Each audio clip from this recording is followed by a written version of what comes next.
Gusto en saludarles y continuamos entregando la explicación de algunos conceptos relevantes financieros para la toma de decisiones. En esta oportunidad vamos a ver qué es lo que es el interés.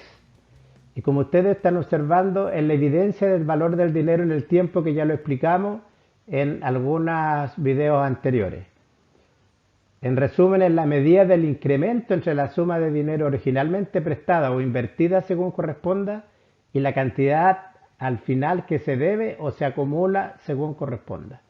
Les dejo aquí un ejemplo para que ustedes profundicen un poquito más el concepto, que se explica por sí solo. Hay que tener en cuenta que hay algunos factores que determinan la cuantía del interés. Y como ustedes están observando, uno de esos elementos es el capital o el principal, que es la suma de dinero originalmente prestado o pedido con un préstamo, por ejemplo.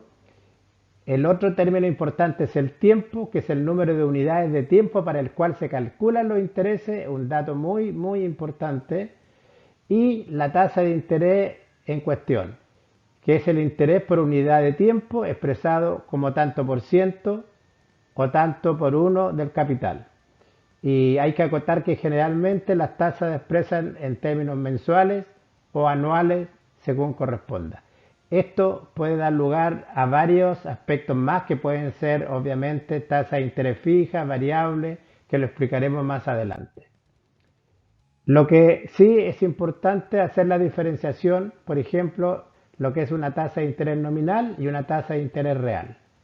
Entonces aquí mencionar que hay un autor que es Irving Fisher, la cual hace bastante tiempo determinó una ecuación, que es una fórmula que relaciona los tipos de intereses nominales y los tipos de intereses reales, y evidentemente con la diferencia atribuible a la inflación. Entonces ustedes están observando aquí una fórmula que es la relevante, que evidentemente conociendo dos de los factores se puede conseguir el tercero. Entonces se expresa que 1 más la tasa de interés nominal es igual, abre paréntesis, 1 más la tasa real, cierre paréntesis, y multiplicado por, abre paréntesis, 1 más la inflación, cierre paréntesis. Y ahí les dejo un ejemplo simple para que ustedes profundicen en este concepto. Otro aspecto relevante es que hay distintos tipos de intereses, pero en términos generales hoy día todas las transacciones o solicitudes de dinero se hacen a interés compuesto. Entonces, este interés compuesto es un mecanismo financiero cuya particularidad es que los intereses se capitalizan, es decir, se van sumando al capital inicial, que es lo que importa.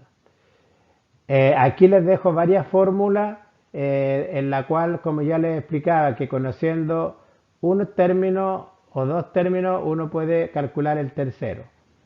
A modo de ejemplo, aquí está puesto, por ejemplo, qué es lo que es el valor futuro en el centro, que es igual al valor presente, multiplicado, ahora paréntesis, por 1 más la tasa de interés elevado a n periodos de tiempo. Y conociendo, como les dije, uno o unos dos factores, podemos conseguir el tercero en la fórmula que ustedes están apreciando. Y para terminar, explicarle un ejemplo simple, que generalmente cuando uno solicita un préstamo hay que tener cuidado en los aspectos que ya mencionaba.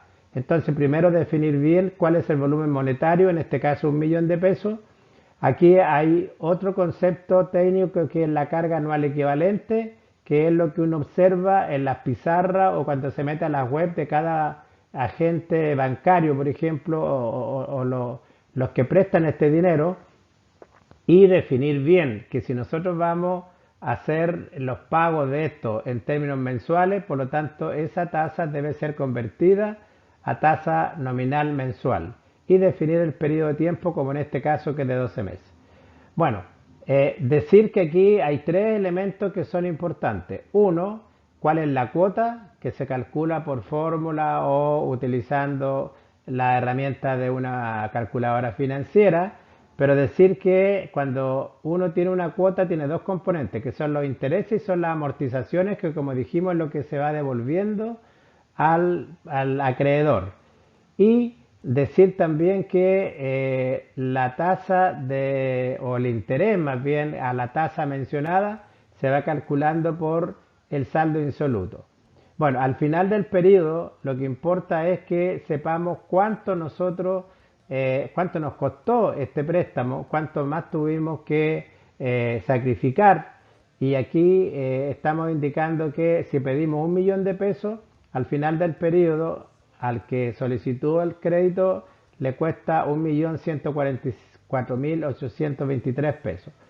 En definitiva, la diferencia de ese valor con el millón de pesos que fue el préstamo, tenemos los intereses asociados a este préstamo.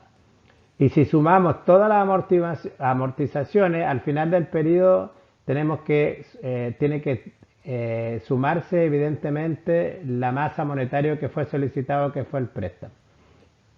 Bueno, espero que les haya servido esta pequeña explicación. Ustedes pueden poder profundizar a través de este ejemplo, que es muy sencillo, pero lo que normalmente yo observo los micro y pequeños empresarios es que les cuesta, o a los empresarios en general, digerir estos conceptos.